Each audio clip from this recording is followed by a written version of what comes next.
Hello, this is another video tutorial, and my name is Cy Porter, and this video tutorial is about divisiveness and playing it down in your story. So, divisiveness.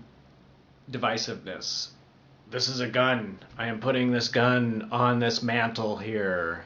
That is, we won't refer back to it till later, but the audience knows it's there. That is obvious divisiveness. And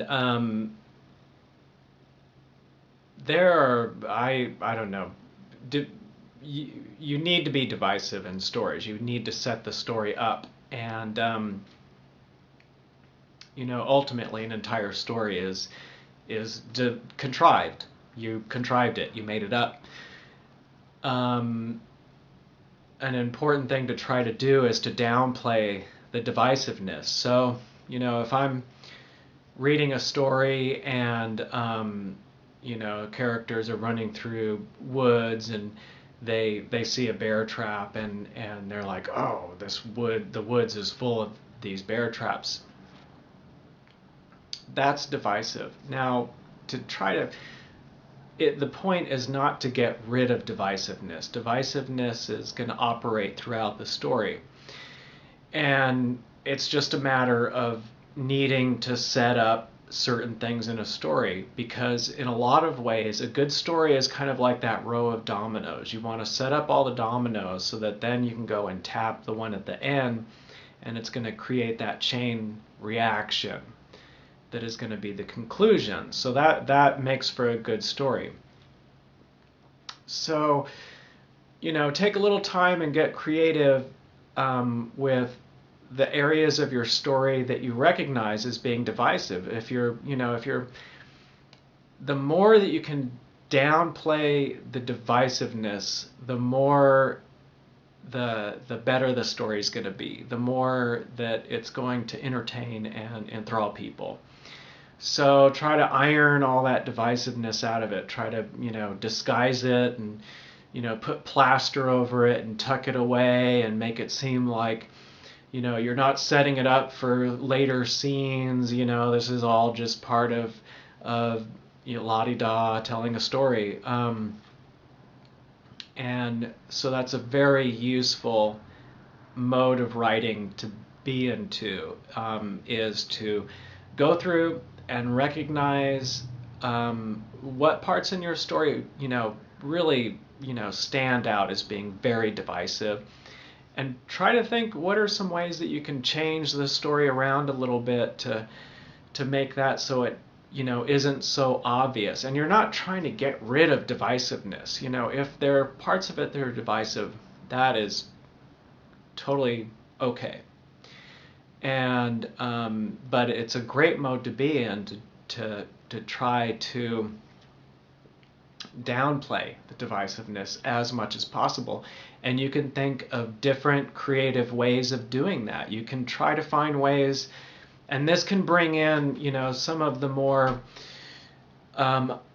unexpected aspects of your story as you try. It can bring out some more of the unique character of your individual story as you try to come up with crafty ways of having the divisiveness in the story kind of tucked behind the paneling. You're going to bring out the original flavor of your story. You're going to come up with different events and situations and occurrences in your story that no one's written about before, and it's going to make your story distinct. And then those devices in the story that are keeping people compelled are not going to be so obvious. And so I hope my tutorials are useful to you. I post them to get the word out about a story I'm working on at solomation.com. I post free episodes of my illustrated story, so if you have a few minutes, please check it out. Thank you, and I hope your next writing session is a good one.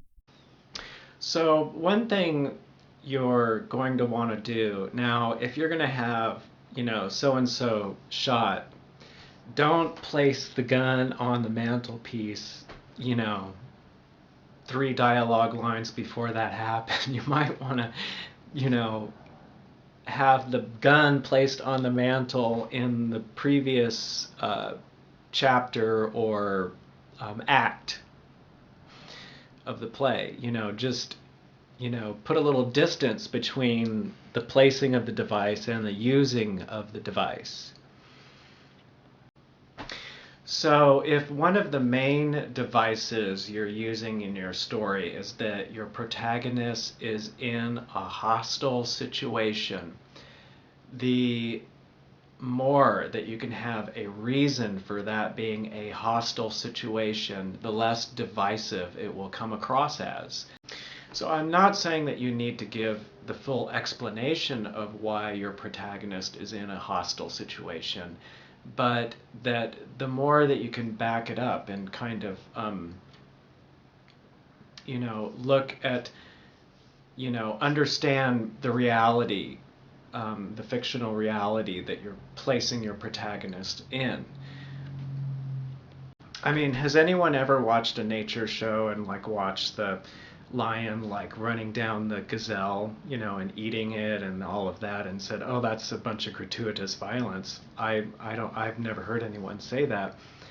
And the reason that whole scenario doesn't seem divisive is because the reasons for that situation occurring are obvious. The lion needs to eat, and a source of its food is the gazelle. And that is the cause of the result, which is, this climactic scene of the kill. And another situation where divisiveness shows up a lot is when you're trying to convey a lot of backstory or kind of inform your reader about, the reality of the situation, the history, where they are, so you have 2 characters talking and they're just having a casual conversation, and in the course of the casual conversation they're divulging all of this, information about, you could need to explain, a science fiction concept or, that sort of thing. So if you're trying to use dialogue to kind of, sneak across information that the reader needs to know, it's really useful to look at the way natural conversation really conveys a lot more information than what is intended. And if you spend time eavesdropping on people about the way they have conversations and kind of become a detective, when you're in a public place, and play the game of how much can I find out about these individuals through their day-to-day casual conversations, and then you'll realize that they're conveying a lot of information in not divisive ways that seem natural and would not interrupt the enjoyment your reader is having if you were to place that dialogue in your story. So if you do need to convey a lot of conversation, it might be helpful, instead of trying to do it in one, scene, to go ahead and have that information, happen in, 4 or 5 different places, just parts of information, so that you'll be able to kind of, sneak that by your reader in less obvious ways. Another way to work with divisiveness in stories is to try to make your story as true to the reality of that story. I'm not talking about the real world. In Alice in Wonderland, that is obviously not the real world, but the story is true to that story's own reality. So no matter what kind of reality your story exists in, try to know that story, try to know that reality well, and ask yourself what could really happen in terms of that reality. So if someone is going to mail a bomb, try to think it through. The more that you think it through, the more that you research it and look into it, and it's sort of like that phrase, you don't know someone till you walk a day in their shoes. You're not going to know your story until you walk a day in your story. Put yourself in the shoes of the story. Try to think through, if it really happened, what kind of things would happen that would make it really happen. If there are any little like sneaking, feelings that it's like, well, why would they use a submarine to go, pick up people, in the desert. If there's any sneaking feeling that it doesn't quite ring true, that's going to distract your reader and make them not enjoy the story. The example I just used is a good one because the reality of your story might involve sand submarines, which are, submarines specially designed for the sand. And in that way, the story would be true to the reality of that story. So I hope you enjoy these tutorials, and I hope your writing goes well. Please take the time to check out my illustrated film at solomation.com, and have a good day.